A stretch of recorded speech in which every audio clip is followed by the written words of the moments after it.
Hi, I'm Neelima Chakra. I coach professionals to increase their capacity and effectiveness, connect and communicate effectively, and be visible, valued, and rewarded by managing themselves and others better. In this 12th episode of Leading with Purpose, my guest is Usha Chirayil. Usha has 25 years of experience in HR in world-class organizations like GE, Bosch, IBM, KPMG, Samsung, and more. She currently heads HR for Reflections Infosystems. Usha has 3 children, the eldest working in HR in an investment firm in London, the second in class 12, and the third in class 5. And she has a pet Cocker Spaniel. Usha uses yoga and coaching to stay laser focused at work while balancing her responsibilities. She derives energy from creating memories with school and college friends and family. Usha has ridden in a hot air balloon, snorkeled, trekked, and visited many countries. She says it's wonderful to explore the world and earn the ride by contributing as a catalyst for people and culture change. Hi, Usha. I am so happy to welcome you to Leading with Purpose. Thank you, Neelima. It's my pleasure to be here. Shall we get started? Definitely. All right. So tell us about yourself in 5 sentences. 5 sentences. Well, as you know, I am an HR professional. I actually take pride in the fact that I can be a humane person as well as be professional, by which I mean organizations that truly value HR as a profession, where they take your inputs. That's one part of me. The other part of me is that I've been a corporate and a physical nomad in many sense of the term. I've been in different cities. I've been born in the north of India in Bihar, had family in Kerala, have been now in Bangalore for many years, and have had a lot of diverse companies and corporates that I've been a part of. Yeah. A third part is that I have been forever a student, both on the job, different roles have taught me a lot, and consciously over the past 10 years, I've either been learning about coaching or most recently started a course that was about being a board member, then got fascinated by transactional analysis. So there's always been something that's keeping me occupied in terms of learning. Thanks to all the changes that I've witnessed in life, I am a passionate believer of diversity of thought, not as an initiative, but the sheer fact that diverse opinions make such a big difference, both to companies and to societies. And I'm currently in a phase when I really consciously want to start giving back, having benefited so much from the journey through diverse organizations and multiple life experiences. Awesome. That was beautiful. Tell me, what do you take most pride in your journey? Maybe 2 things that I'm really proud of, that despite it being 25 years, I still approach every day at work as a new adventure, a chance to make a difference and give something back.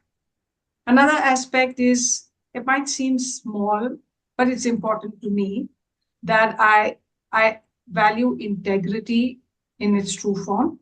So even if it's an HR discussion where there could be different points of view, speaking up for what I believe is right is something that I still hold to be valuable and something that I'm proud of. Thank you for sharing that. So coming to now. So Reflection Infosystems helps companies be future ready and future proof. As the head HR, how do you keep Reflections future ready and future proof? Yeah. So along with the very energetic leadership team headed by a very dynamic CEO, HR partners with the most obvious aspect, which is the upskilling, reskilling initiatives. But in addition, we do have a practice that looks into innovation, and HR partners with that team in creating events like a hackathon, an ideathon that's going on today, and various initiatives where people are encouraged to bring in their latest ideas, be up to date with what's going on in the technical world. But apart from the technology side of things, we have been consciously upgrading our culture, as it were, right from 2022, when we had an initiative to reimagine the vision, mission, and value statement, to the next year, that is 2023, when we looked at sensitivity as a theme, which was broadly around the theme of diversity and making different viewpoints respected at the workplace, right up to this year, when we're reimagining what we call R 2.0, which is an initiative around enforcing or rebuilding and reimagining certain traits. We call them the cornerstone traits that will make a difference in every employee being an ambassador to our clients when working on projects. There was a lot of debate, discussion on which 5 traits to finally pick up, but something as simple and as important as customer centricity, continuous improvement, continuous agility, a sense of accountability. These factors were shown to be extremely critical when every employee gears up to a phase of accelerated growth. We've had things at the back end, such as one of our investors taking over the entire company because they see promise and they see strategic alignment in what we're doing. And in this atmosphere of accelerated growth, the fact that every last employee needs to be equally charged up to meet realistically tough goals that will be coming up, but making sure that all of us as a team are working towards the same set of outcomes. So what do you find most challenging in this pursuit? Yeah. So while on paper it seems very simple, conduct 20 workshops, and there you have it, everyone knows what we're trying to do. We do have a huge set of variants, we notice. One important challenge, or maybe it's a situational factor, is the fact that we are in a hybrid workspace, which implies there could be teams that are working in different states who have never seen each other face to face. Now, in that context, the workshops are not always easy to run, and you do see variance. So in some teams who have worked, even if it's remote, they've worked together for a longer period of time, where the leader knows each and every member personally, we see the message going in very, very smoothly. But there are a few teams which are relatively newer. They would have just got together. They might have so far been focusing only on work topics. Then a workshop where we're trying to reimagine the future sometimes does have its challenges. It could be as simple as people disengage during the workshop because they're not used to always being on camera. They could be having multiple work deliverables or deadlines which come in the way. So the sheer attention span and grabbing everyone's attention can occasionally be a deterrent. But we know that this whole journey is not just about the workshops. The workshops are more about context setting. And then each team has its own set of actions for the year ahead. And we hope they will catch up through the year. So is unfamiliarity or newness to the organization, is it limited to that, the inattention, distraction? And I ask because I've been on the other side of the table. And it can look like, oh, do we need this now? There are so many other things to do. The client is breathing down my neck. So how do you deal with all of that? Thankfully for us, I think our leadership team and the leaders are quite aligned that we need culture as one of the important foundations for any business deliverable to go well. But there, like you said, when there is a deadline tomorrow morning, people may not really find an initiative around discussing the future very relevant. So we do have ambassadors in each team and the leaders who have the flexibility occasionally to shift the date of a workshop or push it for a few weeks if there's something very critical going on. But we do know that it's also a matter of team dynamics. Some teams are very, very cohesive. In some cases, the leader or manager might still be settling in, dealing with the dynamics of a team, where if acceptance is still work in progress, the ideas that are generated can also be a little slower than the others where everyone is totally charged. It's always a journey. It's not like a switch that you True. put on or off. Right. So, tell me a story that reflects what you're trying to But really implement. Quite coincidentally, there was a client review quite recently in the US where members of our client partner team were meeting the client in the US, and they asked, what is, or rather, who is the person in charge of the culture of your organization? And the client partner was a little taken aback as to why that question, because he said that it's clearly reflected that every member of the team, not just the leaders, but every member of the team had a particular difference that he noticed. And then our client partner, almost as if it was a textbook answer, said that every last employee of Reflections is responsible for the culture. It's just the leadership team, headed by the CEO, is a catalyst for this process. But we truly believe in it. And when a client notices the difference, that's when we say, aha, we're on the right track. Beautiful. That's a beautiful story. And when you're on the journey, what are the signs that you witness that the change has begun to happen? It has started to seep in. Right. So there is a parallel initiative where the ambassadors, that's a representative from each team, are working on certain common actions across the organization. When we see greater participation and ideas and collaboration in making sure that these actions get rolled out, then we see that people are actually believing in what we're trying to do, and they are contributing ideas. Earlier today, there was one presentation that I was particularly impressed with. I had not heard the term about a walking library, and somebody on the team had actually researched the concept and brought about a beautiful rollout plan on how it could be achieved. And those are moments when we say, oh, wonderful, HR is just a facilitator. It's the actual techie from the team who's coming up with an idea because he's fully bought into the concept of change and how we as team members can make about the difference.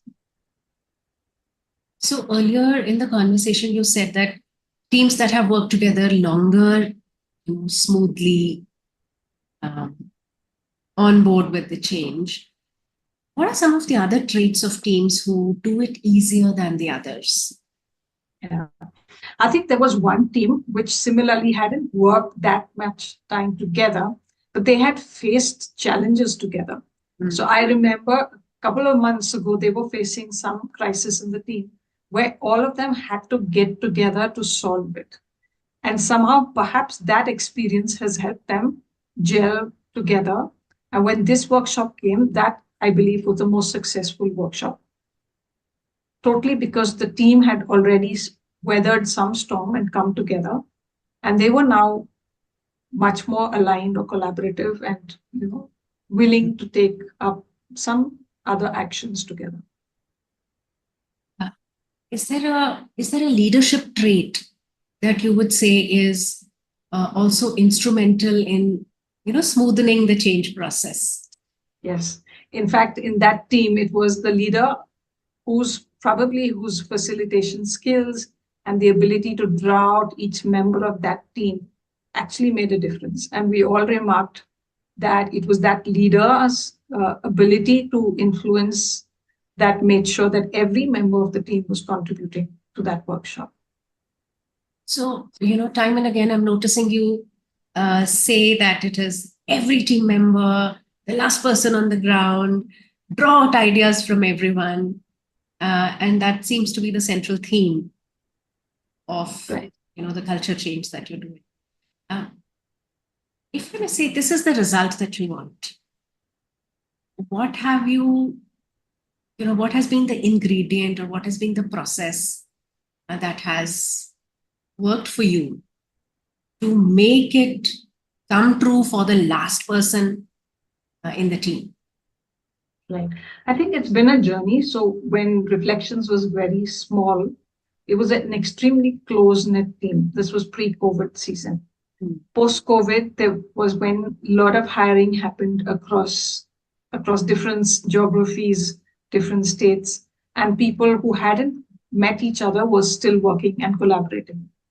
So through these years, we've noticed that when we have initiatives like this, it's not easy to make the last person understand what the change is, which is why we believe in these small group rollouts, where the smaller the group, the more cohesive is the attention, and probably the fact that they relate better helps them absorb what that change is. So we noticed the similar kind of rollouts across these years, and we know now that many of the characters are new, many of the leaders are new, but to get this message across that we want to retain that small company feel of the past, as well as gear up to be as professional to meet the competitive landscape that we are in. So these twin forces have helped us, work on this as an approach. No, I noticed that you barely spoke about town halls or, emails from global leaders. You're talking of, interaction at the small unit level Right. all the time. So we do also have the luxury that our overall headcount is less than 500. So we have smaller teams in comparison to the large places which use town halls. We also have a quarterly all hands meet where presentations are made more formal and where it's largely a one-way kind of conversation where the leader speaks and the audience listens, and there's a small section of Q&A. But the format of the change that we want needs to be participative, which is why this set of communication is different from the quarterly all hands meet. Right. The purpose that they serve is just the announcement, more or less. After that, it is, everybody taking the responsibility. Absolutely. Right. So, when there is a leader, so, I'm hearing you say there are leaders who have built relationships. There are leaders who have taken teams through challenges. There are leaders whose facilitation skills and drawing out ideas skill is better than others. So in such teams, what else do you see beyond this culture initiative? What else do you see is different, maybe in terms of performance or any other traits that stand out in teams which have such leaders? Yeah, they also coincidentally happen to be leaders who are working on complex projects. It's not easy. Delivery does have its challenges. So they are also working on complex rollouts, new clients, new areas of innovation and technology. So they tend to be working well on those aspects as well. And perhaps it's the wisdom of years where they know that for such complex rollouts, you need every person on the team to be giving their best, which is why they also invest enough time on getting the team together and aligned towards a larger vision. So it's not me, it is we. Absolutely. All right. So I think, having talked about leadership traits, I think this is my last and favorite question.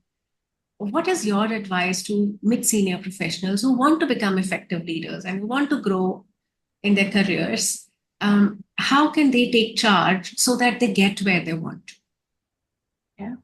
I think many people who've reached the mid-career layer, if they are in, say, a technology area, they could have reached there because of their expertise, either technical or functional. It's a great time, if they've not already been through some kind of leadership intervention, to try and upskill on that aspect of learning to deal and manage people. And one such area, I think it's a blind spot that normally blocks some technical leaders from seeing the impact they have on their teams or why the team is not reaching out to them when there's a crisis. So developing that aspect of understanding and working with people is definitely one area that they could focus on. And another but simple thing is that sometimes when you reach mid-career, you tend to get complacent and kind of plateau. I've seen that happen with some people. So if it's someone who's very serious about going somewhere, that's a good time to also reimagine and look inward, get a coach, enroll in courses that not necessarily are within your organization, but get a perspective from someone neutral outside your organization if you really want to bring about some change in the way you're doing things. Now that you said get a coach or enroll in a course, and they're really two very different things. What is your perspective, sitting where you are? What do you see in people when they enroll in a course versus when they actually take the help of maybe an external perspective, a coach, somebody like that? Right. Sometimes getting a coach seems like too much of a luxury. Yeah. That may be the formal approach to coaching. But for people who don't have access even to a coach, even looking up to your former manager, mentor, somebody who gives a neutral perspective is always useful because it'll help you overcome some topics that when you're very close to it, you don't find a solution to. Enrolling a course also means investment of time, investment of money, and sometimes that's a luxury when you have a lot of deadlines. But if you do find it, I've seen people taking up weekend courses or even short-term courses. The rigor of the course definitely helps you learn something. And it might not always be tangible that tomorrow morning I applied ABC skill on the job, but it definitely adds somewhere in that journey to help you become much more well-rounded. And some skill that you pick up in the course, you would be definitely able to apply it on the job. And I think both are important, but based on whichever situation you are in, you could prioritize one of the two. Usha, I've seen that people who go through the rigor, that itself builds more discipline and more commitment and, yes, a kind of a transformation in people. And also that if additionally you start looking for, okay, now where do I apply? It's not just focused on writing an exam and getting the certificate, but where do I actually apply what I've learned? That's really, then the magic starts to happen. Very true, very true. All right. What would be like a big change that you wish would come in professionals so that, their journeys and organizational journeys are strengthened? Yeah. When I look around, I sometimes wish people would not get distracted by the short term. So there are sometimes a challenge or two in the short term. There would be somebody not getting along with their team, somebody finding a particular phase of a project extremely difficult, or some client unreasonable, or there could be multiple small short-term hurdles, even in the personal space.